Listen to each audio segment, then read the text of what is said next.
In the age of President Trump, tweets often announce official policy. And last night it happened again when the president on Twitter declared that he would not travel to Denmark in 10 days' time. The reason?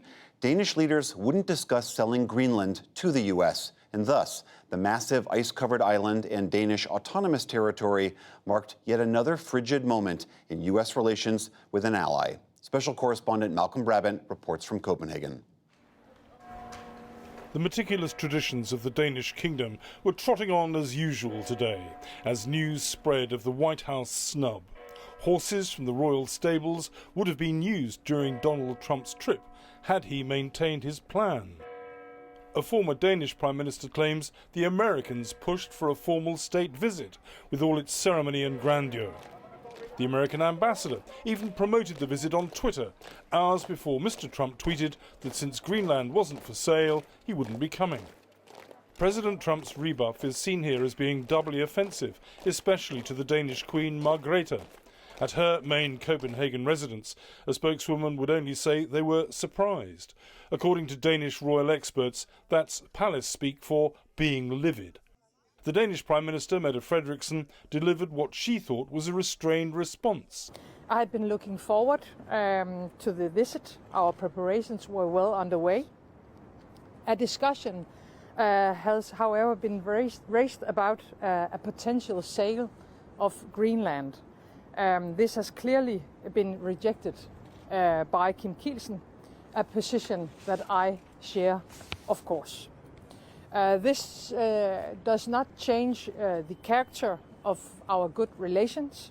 But her comments over the weekend upset the president. Now, Denmark, I looked forward to going, but I thought that the Prime Minister's statement that it was absurd, it was an absurd idea, was nasty. I thought it was an inappropriate statement. All she had to do is say, no, we wouldn't be interested, but we can't treat the United States of America the way they treated us under President Obama. I thought it was a very not nice way of saying something. In response, the Danish Prime Minister says she won't engage in a verbal war.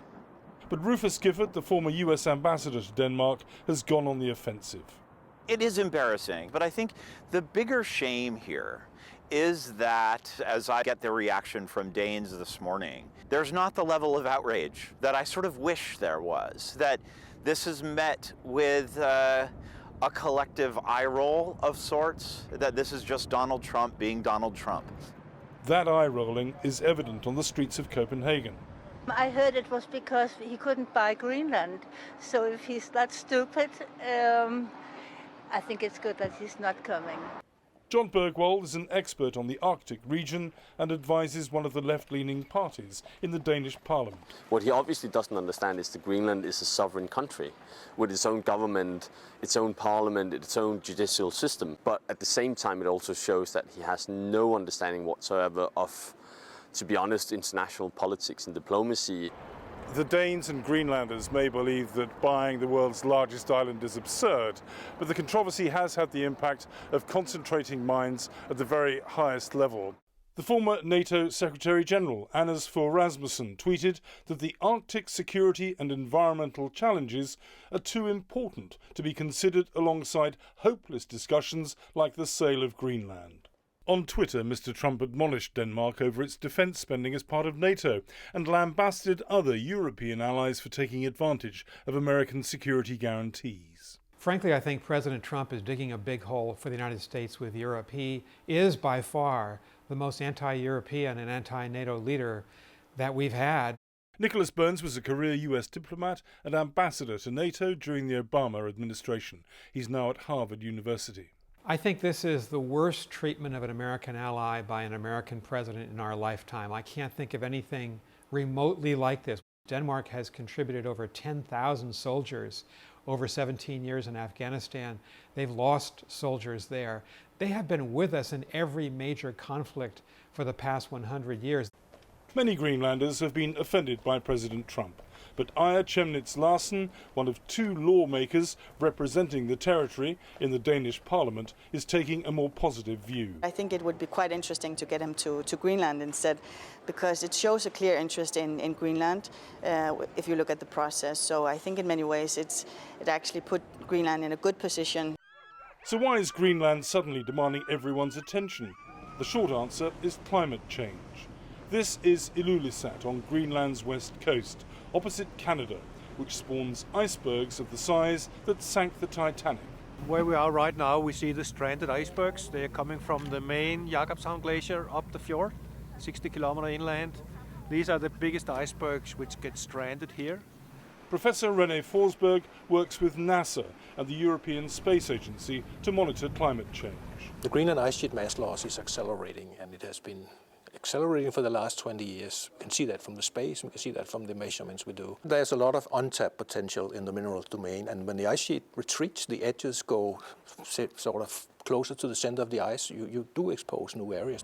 This mining project in southern Greenland is a source of potential riches. It's backed heavily by Chinese investors who want to access rare earth metals used in mobile phone and other advanced technologies. The area also has large uranium deposits. The company behind the project predicts a possible annual income of $700 million. There's concern in the US and Denmark that if China gets a commercial foothold in Greenland, it will mutate into governmental interference in the Arctic. Recently, China was in the running to build 3 new airports in Greenland, but was blocked when, at America's insistence, Denmark stepped in with the necessary finance. The United States operates the Thule Air Base in Greenland, which provides early missile warning, space surveillance and control. Having Chinese neighbours would have been most unwelcome. The melting ice cap is opening up new shipping routes across the top of the world, which means shorter voyages for vessels carrying Chinese goods. Russia is also fiercely competitive in the Arctic. While Greenland is not for sale, it is open for business to America, despite, not because, of President Trump. We would like to have collaboration with the US, both when we talk about defense, but especially when we talk about investment. But Greenland is a difficult landscape with a harsh climate, and to realize its potential treasures will require time and patience, qualities not normally associated with the Trump White House. For the PBS NewsHour, I'm Malcolm Brabant in Copenhagen.